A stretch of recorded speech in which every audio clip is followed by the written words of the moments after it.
On. Go ahead. Hey, Frank. Yo. Yeah, we're live, bro. Okay.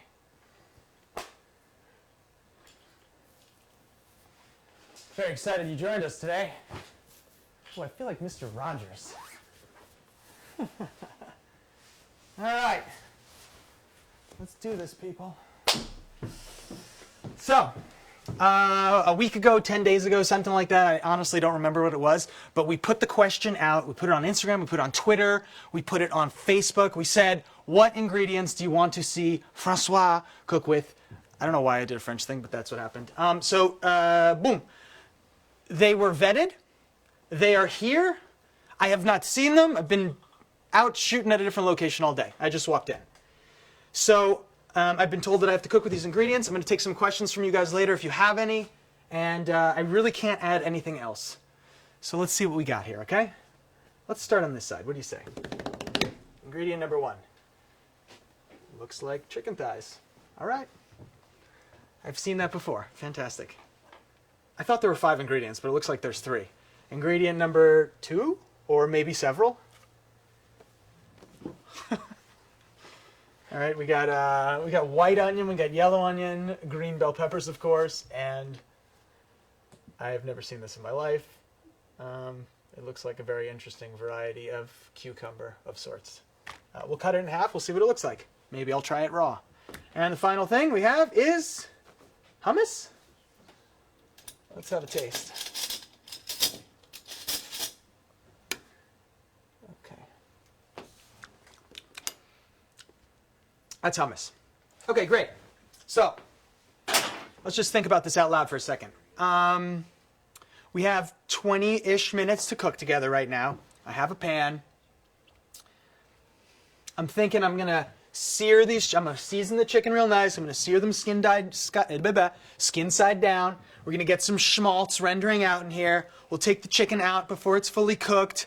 We'll do sort of like a Cajun sofrito here. Onion, a little bell pepper, and whatever this is. Hey, by the way, if anyone at home knows what this is and you want to type it out, I'd love for someone over there to call it out. That'd be great, because I've never seen it in my life. So I think we're just going to cook those things down and then put the chicken back in. I'm trying to figure out where the hummus would come in.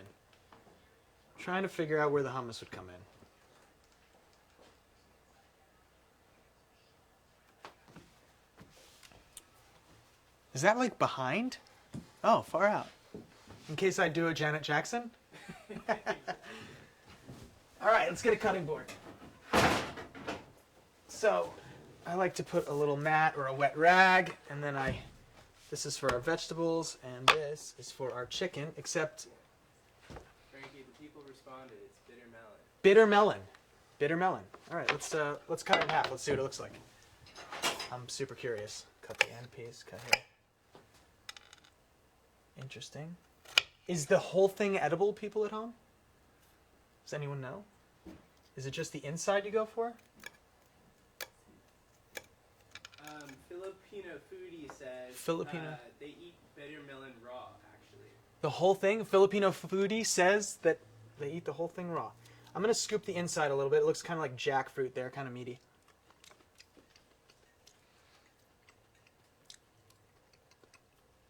It's pretty bland. Let's give the skin a taste here.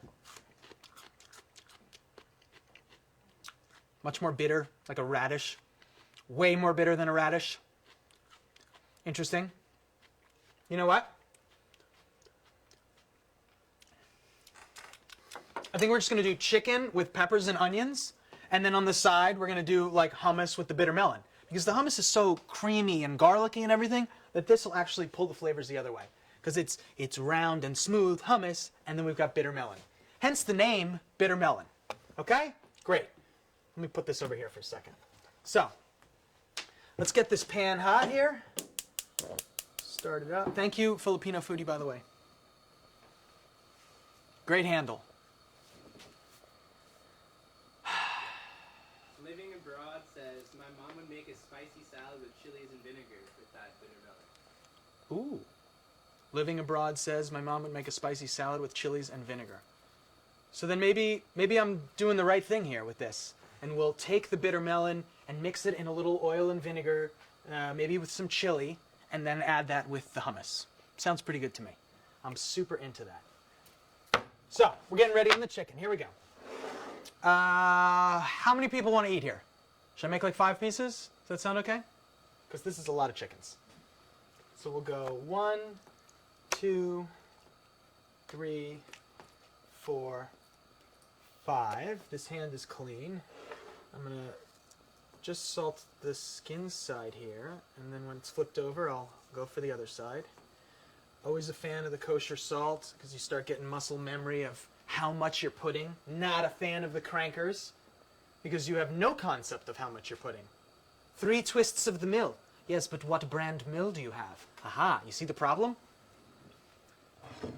So we got salt, pepper. What is this? Paprika? It might be spicy paprika. Pimenton. How are we doing? 7 minutes deep. Moving pretty slow. A little oil, high smoke point. This is a grapeseed oil.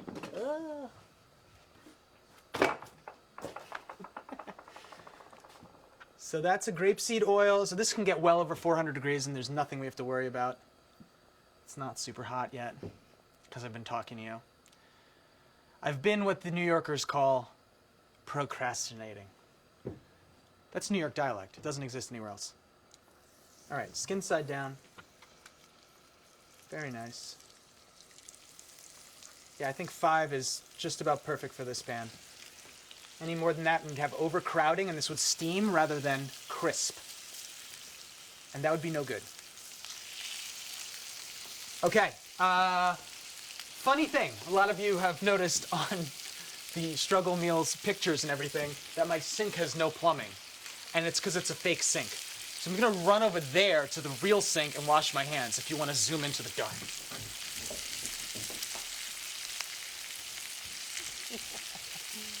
Yeah, it's real sink. Very nice. Hi. This is actually what I do when we shoot the show. Okay. Very nice. We're back. We're back. All right. It's very important when you're working with raw poultry. Clean your hands. Also, use a separate board and then disappear it. Let's salt the inside real quick. Boom, boom, boom, boom, boom, boom. Okay, and now we're just gonna let that live. Now, I'm gonna go with some pepper first because yesterday I cut a whole bunch of onions first and they sat on the board and I started crying. So I'm cutting to the side of the pepper and then I'm cutting the bottom off and I'm pretty much leaving these seeds. And guess what? Yes, I really do have a stock bucket. Let's go with some long slices here. 1, 2, 3, 4, 5.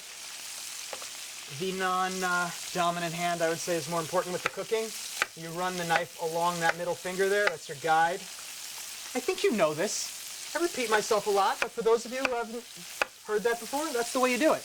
Actual contact needs to be made. That's how chefs are like, what are you talking about? And they're looking around, they don't cut themselves because they feel it. See what I'm saying? Let's get one more pepper. Down. Oh, we got questions. All right. How did you get into cooking? I grew up in a family where there were no TV dinners, there was no frozen food, so my mom was always cooking everything. I thought that was totally normal.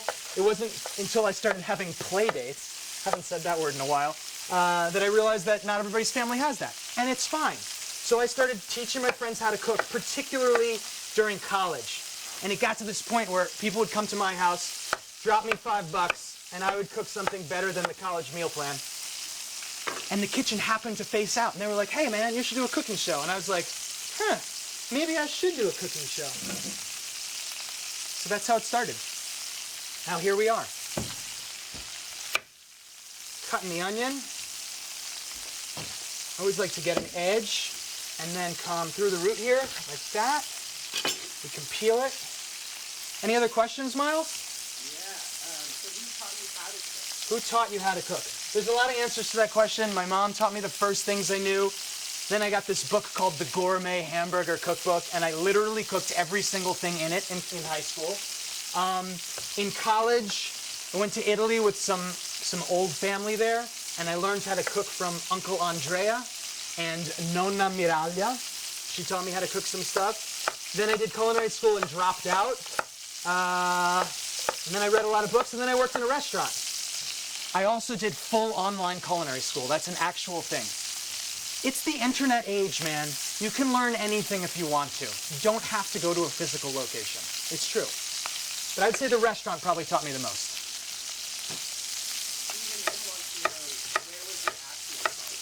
Where was my actual college? I went to school in New York City for art, music. Okay, we got onions and peppers. Let's take a look at the chicken here. I can take more. We can keep doing it. John Humphreys wants to know, do you ever use a slow cooker for any of your recipes? I get this question a lot. John Hunter said? Humphreys. John Humphrey. What's up, John? Good question. Do you ever use a slow cooker for any of your recipes? I don't, but a slow cooker, to me, is no different than a Dutch oven or a pressure cooker. And so those things are like really well made. They become heirlooms. They last forever. Where a slow cooker has a plug and has a computer chip and it goes into the wall, and I just don't see how it's going to last more than 10 years maximum. So nothing against those things. It's just like the stove is timeless and a real pot is made of like seriously heavy metal. But a slow cooker is a consumer device that has a little screen on it that will become obsolete before you know it. So I'm not into that so much. But I like what comes out of it, and what comes out of it can be made with the equipment that we've had for 100 years. Does that answer the question? John says thank you. You're welcome, John. We can keep doing more. We can. Tax Lady Dixie says, do you think a Dutch oven is a good investment? A Dutch oven? One of you just asked if a Dutch oven is a good investment. That's exactly what I was just talking about. A Dutch oven is a great investment. It has no technology in it other than forging iron. We've been doing this for thousands of years. It's tried and true. It will last. Just don't put it in the dishwasher. Scrub-a-dub-dub. All right, we are going to, so I got a little bowl here because we're going to make the bitter melon salad.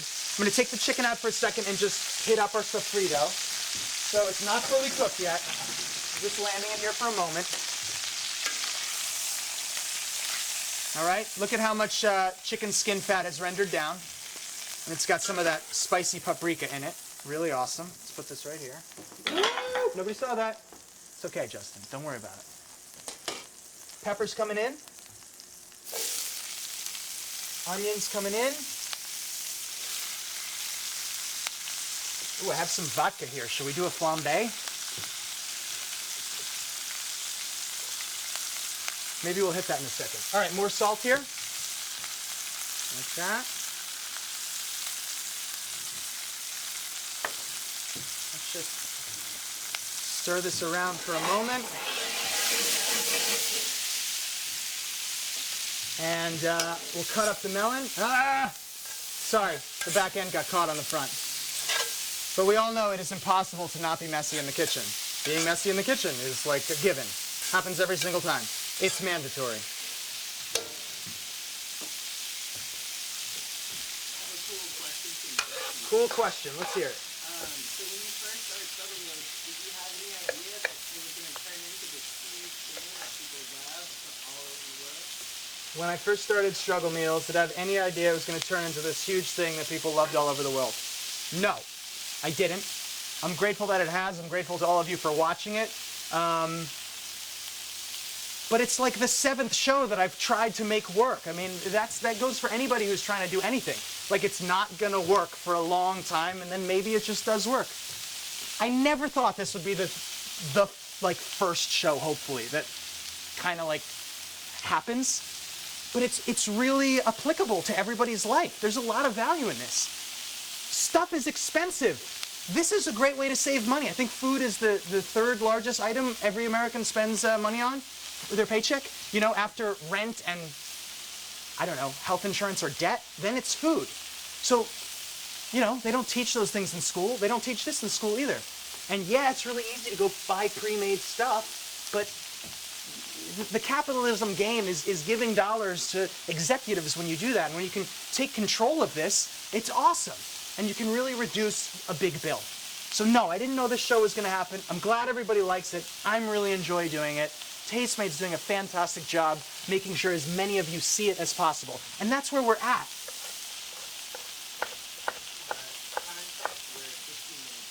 15 minutes in. All right. So what we want to do then is get this salad happening here. Let's hit it with a little bit of oil. Let's hit it with, we got some white vinegar here. Yes. That's going to give us acidity. This is bitter, but it's going to give us acidity. We'll go a little salt. I'm going to come into the packet drawer. I want I think I want sugar. I'm going to do some sugar here, and I think the granules will actually be nice. So here we go. Sugar. One kitchen item that best describes my personality? Probably just a 12-inch skillet. Because it's like, people are like, how do I cook things? It's like, chop it up, throw it in the pan, it'll be fine. That's the truth. That's how I approach everything. look at what we're doing right now. Literally doing that. Okay, nice color on the onions there. We do have a little vodka. Why the heck not? Let's hit it up. You know, sofrito alla vodka. Are we gonna get fire? Let's find out. Woo!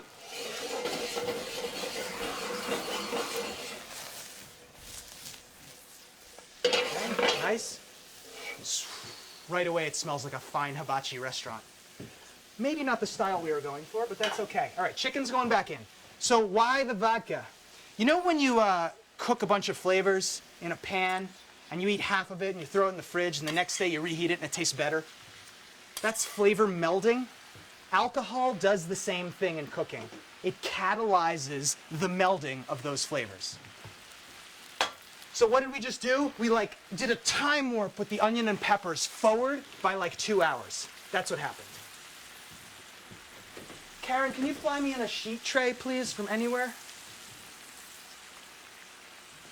Thank you so much. All right, let's see where we're at here.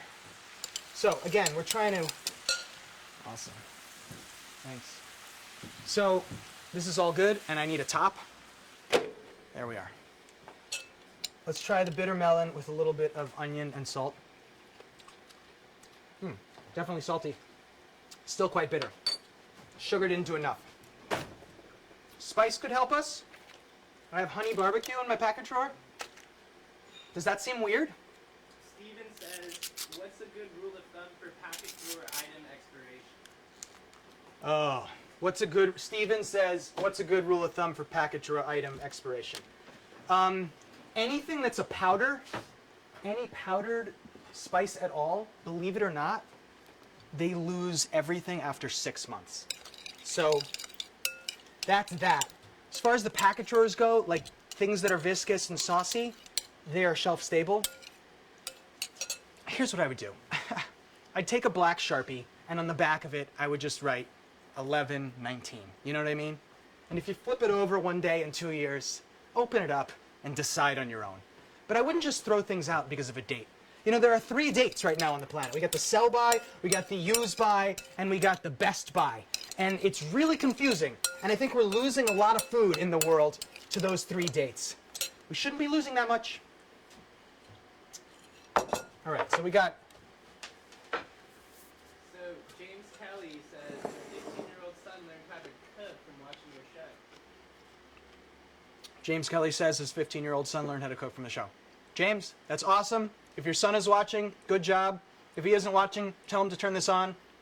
Hey, James's son, keep it up, man. It's a great skill for life. Seriously. The honey barbecue really helped out. Just so everyone knows. So, let's plate this up here. I've never been good with like doing a hummus thing here, but I'm thinking we're gonna do a hummus thing here, some onion and peppers on the side. We'll hit it up with 2 little pieces of chicken, and that's what's gonna happen. All right. So remember, the show is struggle meals, not not 3-star Michelin cooking at home with Frankie. No, that's not what this is. So here's what I've seen them do, and I always worked in rustic restaurants, so we didn't do any of this stuff. They go plop, and then they go whoo. That actually worked out pretty nicely. I'm into it. Okay, cool. And here we've got our bitter melon on top with honey barbecue sauce. Very nice. Oh, yes. Fantastic. I'm not going to overstuff that. I like the way that looks. It's quite pretty.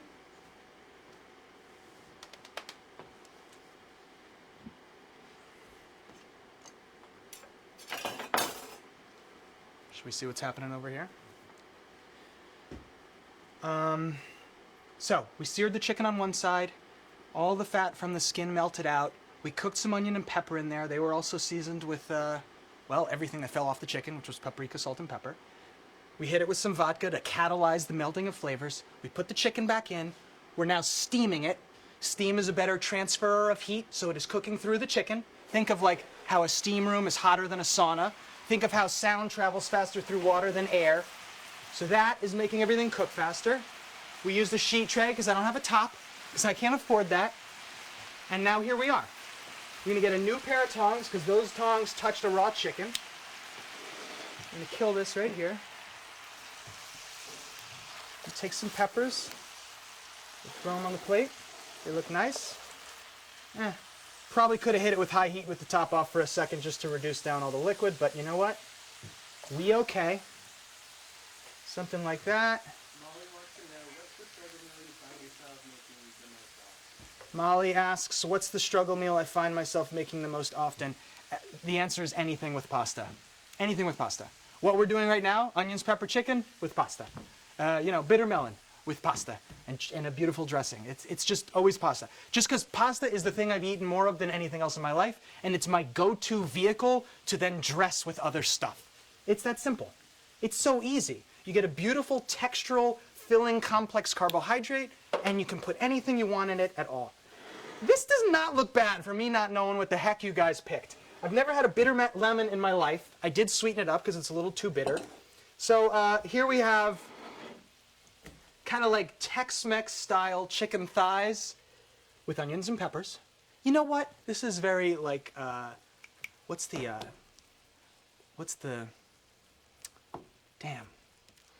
There's an Italian-American festival that we have in Little Italy in New York, and they close it down. It's called Saint something. I can't remember what it is. But there's a lot of onions and peppers and sausages. So that's going on here. We got this sort of Tex-Mex, like Italian-American underbase with lovely Spanish paprika on top. And then over here, we've got, the Far East meets the Middle East, hummus and bitter melon side thing. The main takeaway here, and this is what I want you guys to remember, is that 40% of all the food that we're eating, that we're buying in the grocery stores, is going in the garbage. That means if you're spending $2,400 a year on food, you're literally taking 1,000 of that and throwing it in the garbage. Do not be afraid to improvise dishes. I just did it. You can too. Taste along the way. It's not going to be bad. All the ingredients are good. You can do it. Look at this. It's not a bad situation at all. Doesn't it smell nice? Nod the camera. Yes, very good. If you want me to take some more questions, I will. Otherwise, Hunter Rose wants to know, Hunter Rose? Will you ever do a keto meal? Will I ever do a keto meal? I think it's on the list over there. We might have shot one yesterday. No joke. The other thing is, a recipe is just a guideline. Anything that isn't keto, swap it out and make it keto. There are more swappable ingredients than ever before. I'm just trying to give you ideas that you should make your own. I think every cook is trying to do that, to be honest. You want to do 2 more or none? Diana says you must have been talking about Feast of San Gennaro. San Gennaro Feast. Yes, Diana, you're absolutely right. This is on Mott Street. Thank you so much. My brain is filled with so... And it was just there because I tried to cross through and the roads were blocked and I went, ugh, and then I was in a whole bunch of traffic. What's your... Dark Fang Night Crow wants to know, what's your favorite struggle meal to date? Dark Thang Night Crow? Yes. What's my favorite struggle meals to date? Like, which episode is my favorite one? I was just watching some of them. Well, I really liked the street food one. I thought that was great. And weirdly, I thought the tomato episode was good. Because I think a lot of people go into the tomato episode going, it's such a basic fruit or vegetable, depending on what you think. It is a fruit, never mind. It's such a basic fruit. I know everything about a tomato. And like, sometimes I try to watch this as a viewer, and I'm like, there's a lot of good information in there that, you don't hear about a lot of stuff. And we try really hard on Struggle Meals to give you more than just food that's around $2. We really, really do. We want to give you information so that you can take the power back, not throw the 40% of the money into the garbage that you're spending on groceries, take control of your diet, cook food for yourself and your family, and like be a whole human. This makes you happier. It's like meditating or something. This was really fun. I'm going to sign off now. I appreciate all you guys. We should do it again. Thank you for these ingredients. Whoever came up with bitter melon, if it was one of you or 10 of you, it was awesome. And for the person who picked it at Tastemade, good choice. It's nice to try something new. The world is endless with fruits and vegetables. None of us know everything. I only know what I know. Today I know a little bit more. A bitter melon, which looks like a cucumber with leprosy, is actually a pretty delicious topping, especially with the hummus.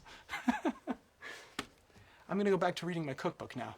Oh, let's go right over here. Let's just end right where we started. What do you say? Come on. Come on over. Thank you so much for watching Struggle Meals Live, right here on Tastemade. I'll see you next time.